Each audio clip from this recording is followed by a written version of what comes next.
John. Sorry. That's good, isn't it? He's the worst so far. Well, the world record is 7 seconds. 7 seconds, yes. A guy got up one night and said, "Hi, Toronto." Ladies and gentlemen, well, this next guy I've seen a couple of times here. He's a bit of a fucking regular here and a bit of a fucking maniac. So please welcome the wonderful Brando. Here he is. Is Brando here?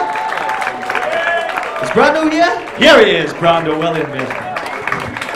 Yeah, I know what you're thinking, bald head tattoos arsehole, but you're wrong.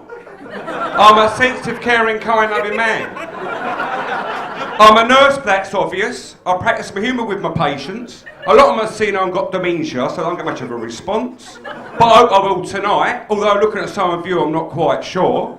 I'm called Brando, not Bruno, Bronco, Marlo or Rambo. Brando, and I'm called Brando because my old man liked Marlon Brando. If he'd liked Doris Day, I could have been in trouble. What pisses off women the most? I'll tell you what pisses off women the most. Fuck them up the arse and call them Steve. Yeah, having a laugh, you are, aren't you? Having a laugh. Yeah, when I was 8, I used to watch television. And when I was 9, I used to watch television as well. But when I was 8, I watched this film called Lassie. I cried. My mum saw me crying, she cried. My sisters saw my mum crying, they cried. Yeah, those are happy times. And when I was 9, I watched this documentary about children starving in Africa.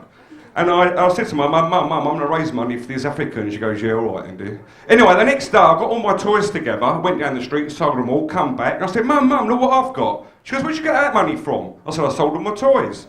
She goes, what are you going to spend with that? I said, I'm going to buy a bike. She goes, I thought you were with those children in Africa. I said, I am, but how do you think I'm going to get there? When I was 10, I was very naive. I didn't know what 69 was. That's only because I couldn't count that fucking far. And when I was 11, I went to boarding school. And my mum had high hopes for me, but I was a bit of disappointment. I used to get the cane, the training shoes, the slipper across the back of my legs and my arse all the time. And one day, for some reason, they were checking out my dormitory and they went through my bedside locker and they found an S&M magazine in my bedside locker. From that day onwards, they never hit me again. I used to just get detention all the time.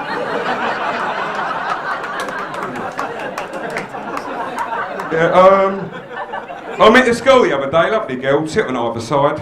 It weren't long before I was bashing the gash, plumbing it in, giving it someone else, giving it large. Anyway, I said to her, mate, you come, will you do us breakfast in the morning? She goes, yeah. So I'm bashing the gash, plumbing it in, giving it someone else, giving it large. And she comes, so I said, what are you doing for breakfast? She goes, eggs on toast. I thought, fucking hell, I want a full breakfast. Yeah, well anyway, so she said, do me a full breakfast. So anyway, I was bashing the gash, plumbing it in, giving it someone else, giving it large. And she says, hurt me. So I function the kidneys. She says, harder. So I function the kidneys again. She says, that ain't dirty. And I said, look, you ain't white Ross properly, love. Anyway, she come and I come. Loving we come together, innit? I went to the doctor the other day with a bad back. He said, what's wrong with you? I said, I've got a bad back. He says, where's it hurt? I said, my back. He says, describe the pain. I said, it fucking hurts. He goes, no, seriously, describe the pain. I said, well, it's like a dull ache. He says, do you wank? I said, yeah. He says, great, isn't it? I said, yeah, I love wanking. It's a bit like cleaning your teeth every morning and every night. But sometimes when I get pissed, I forget to clean my teeth. But I never forget to have a wank. And he says, yeah, but wanking can be messy. I said, yeah, especially when you put your finger up your arse. And he said, oh. Anyway, I do apologise. Yeah, I split up with my girlfriend the other day. I dumped her. Should have fucking buried her. Yeah, it all went wrong when we had sex for the last time.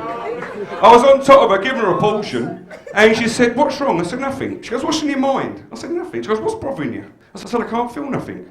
She goes, what do you mean? I said, your cunt's too big. She goes, my cunt's too big, your cock's too small. I've got a cunt like a mouse's ear. I said, a fucking hippopotamus's ear.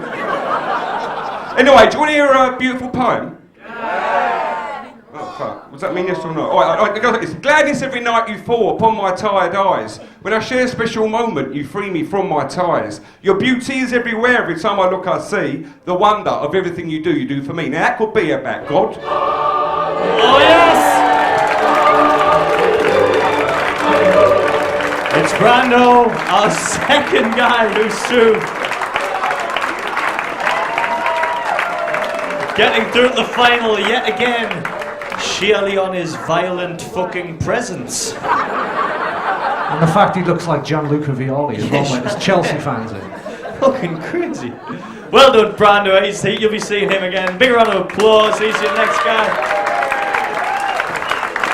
To be fair, he would have gotten through the final a few weeks earlier, but he just kept committing suicide by ranting on about, the size of his girlfriend's cunt. So, ladies and gentlemen, we still have